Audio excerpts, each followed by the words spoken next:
Okay, so we need to talk. We need to talk about hardening off, why it's important, and why you do not want to skip it, because otherwise chances are your plants are going to die. So let's take a look at why hardening off is important. And don't worry guys, it's not hard to do. So stick with me.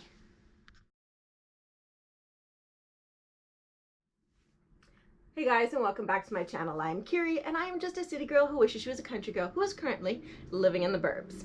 And on this channel, we talk about all things micro homesteading, from growing indoors hydroponically to growing outdoors in the garden, and other ways that you can become more self-sufficient and reduce your reliance on the grocery store, which I think is a good thing. So if that is your thing, or you want it to be your thing, then go ahead and hit subscribe and the notification bell so you will know when I post videos in the future. And if you like this video, then go ahead and give it a thumbs up, because YouTube likes that, and then it helps me reach more people.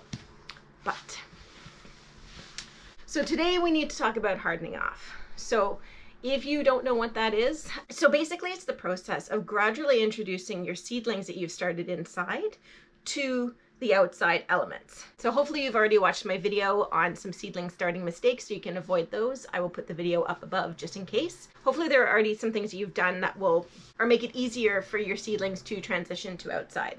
So some of those things are having grown them with a oscillating fan on them gently, not too strong, having given them some good grow light so that they're getting a good energy and they're not tall and leggy. Assuming all of that is true, what we need to do now is to take the tender little coddled babies and get them ready for the real world. So many people, I see it in a lot of the groups that I'm in, people talking about it, their seedlings dying, and it's most likely because they haven't hardened them off. They just take them, they do everything right up until the point of moving them to outside. So basically you just shock them when you do that. Some of them may be sturdy enough to withstand it, a lot of them won't be. So it's really a crucial step, because you don't want to invalidate all the work that you've done, potentially for months, if you're talking about onions, which can, well, I start mine in January. So you want to make sure that you don't invalidate all the work and the time and the energy and everything you put into your seedlings to skip hardening off, put them outside, and then they die on you.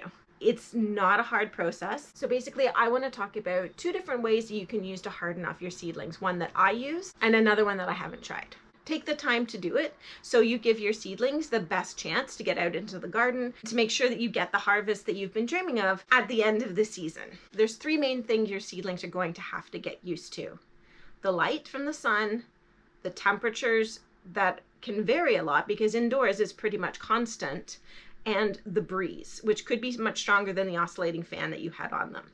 So by doing this process to move them outside slowly, it kind of builds up their tolerance. And it doesn't take a long time. I do mine over about 7 or 8 days. So it's just one more week that you have to be patient before you plant them in their forever home. So one of the questions that you might have is, when the heck do you start hardening off your seedlings? So I'll tell you what I do, and then you can see if that works for you. So typically what I do is start the hardening off process about a week before my last frost date, because that's when the temperatures are going to start getting to where the seedlings will be okay outside, especially for things like tomatoes that can be more sensitive. I'll also do that looking at the weather forecast. Just because we have a last frost date, it's an average, it's a guesstimate at best.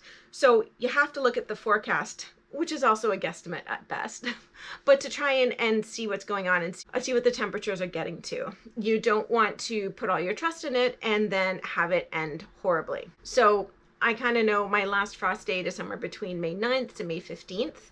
It looks like it's trending a bit cooler this year, especially for those nighttime temperatures. So I'm going to probably hold it back a little bit, but basically you want to start it about a week before you're going to reach the ideal temperatures to start moving your plants outside. So basically I want to talk about two different ways that you can use to harden off your seedlings. One that I use and another one that I haven't tried. So looking at the two different ways you can harden off your seedlings, and I'm sure there are other ones, so if you have a different way that you do them, go ahead and let me know in the comments below how you do it, so then other people can see those comments and have that as another option. But basically I will start with the withholding water, then I will end with the one that I use with gradually introducing to the elements, because then I'm going to go into that one in more detail because that's the one I know and that's what I use. So if you choose to use the withholding water method, you're going to need to start the process a little bit sooner. So you're going to need about 2 weeks for this method. So you're still going to go from your last frost date or around that, and then go back about 2 weeks, and that's when you're going to start. What you're going to do is just stop watering them. That's it. Well, not quite. So you stop watering them, but then you have to watch them closely, because we want to stress them, but obviously not kill them. So you have to really, really pay attention if you're choosing this method. And then what you're going to do is you're going to watch for signs of where they start to wilt. And when they start to wilt, you're going to give them a bit of water. And then as soon as you see them recover and their leaves start to come up and get more rigidity in them, you're going to stop watering them again and then monitor. And then once they get wilty, give them a bit more water. And then you're just going to continue that process for 2 weeks. And basically you're stressing them and strengthening them all at the same time. Just please, I don't know, set an alarm, set a timer, make sure that you go back and check on them, because you do not want to kill them this way. So as I said, I have not tried this, but I'd be really curious to know if anyone does, and if you find this is like your go-to method. Maybe something I'll try next year. It scares me, I'm not gonna lie. So I just go with the one that I know. So one of the things that I find is helpful for this is to have a bunch of trays. So because I do bottom watering, I pretty much already have them in trays, so it makes it easier. Because basically what you do is you have to lug them outside and lug them back in for 7 days. So originally when I first started doing this, I also had a lot less seedlings, but I was like carrying them in and out individually. Trust me, it's a nightmare. So get a tray. It'll just make your life so much easier. All right, day 1.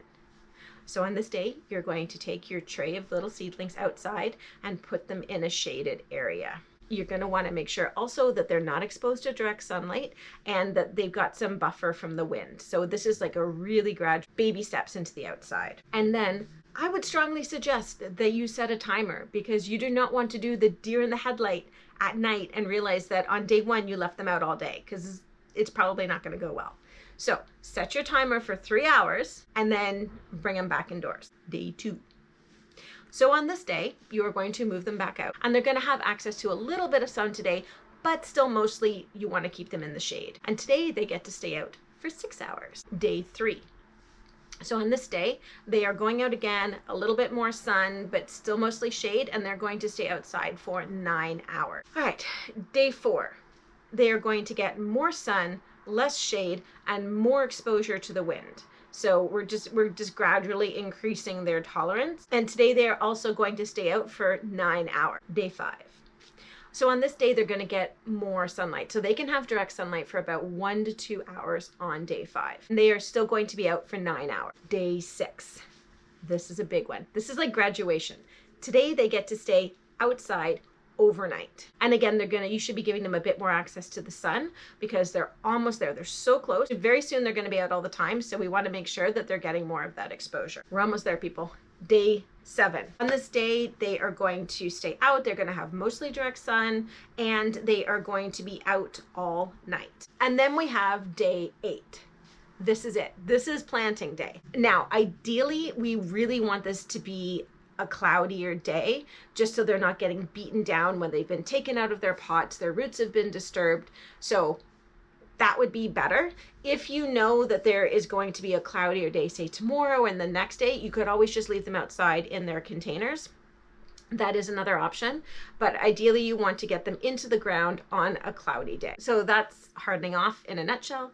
That's how I do it. You get your exercise, especially if you have a lot of seedlings going in and out and in and out, in and out. So a little bit of exercise built in there. It's not hard. You just have to be patient and wait that little bit longer before getting them in the ground and really seeing them just come to life, which is such an exciting time. I'm such a plant nerd. I get so excited talking about this stuff.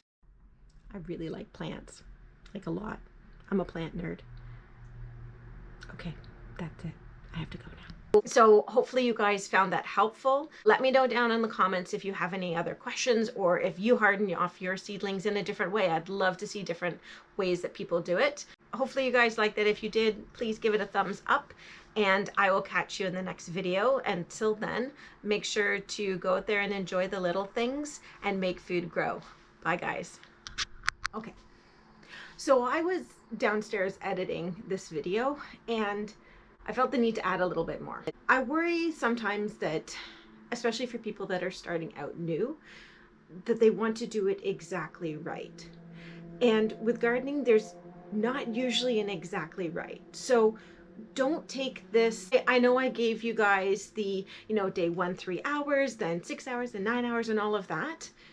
It's still, it's an art, not a science, is what I would say. So have I left them out for longer than 3 hours on the first day? Absolutely. Have I done the deer in the headlights and forgotten them? Yes, I have. So, and you know what? The world didn't end. And things still worked out okay. The basics of this is you don't want to just take them out and plant them in the ground. So you could find other people that maybe they do it over 4 days, maybe they do it over 2 weeks, maybe like everybody's going to do things a little different. My point in making this video was to give you guys an idea of what I do, what's worked for me. I find that the gradual transition is helpful, and for me 7 days works well. I don't think I could hold out for an extra 2 weeks. That's just me. I wouldn't want to go less than a week because I'd be too worried that it wasn't enough, and I didn't want to I didn't want to kill my plants and waste all the effort and energy that I've put in up to that point. So that's kind of why I myself came to 7 days after doing this many, many years. But maybe something else will work different for you. It's also going to depend where you are. So if you're somewhere where it's a lot warmer, you need to put them out for less time. You have to watch your plants. You have to, so much about gardening is being observant and watching and seeing what's going on to find pests, to see if there's diseases, to see if the plants are stressed. So watch your plants, learn your plants. Don't just set them out and because I said 3 hours on the first day and just go, okay, perfect, and just leave it. You should always be checking. It's a guideline. So as with anything on this channel, take it as my version, what's worked for me in my garden, in my zone 5B, and then you can try it and adapt it to what works for you. So anyways, I hope that was helpful. I just wanted to add that little bit extra at the end, and happy gardening, guys.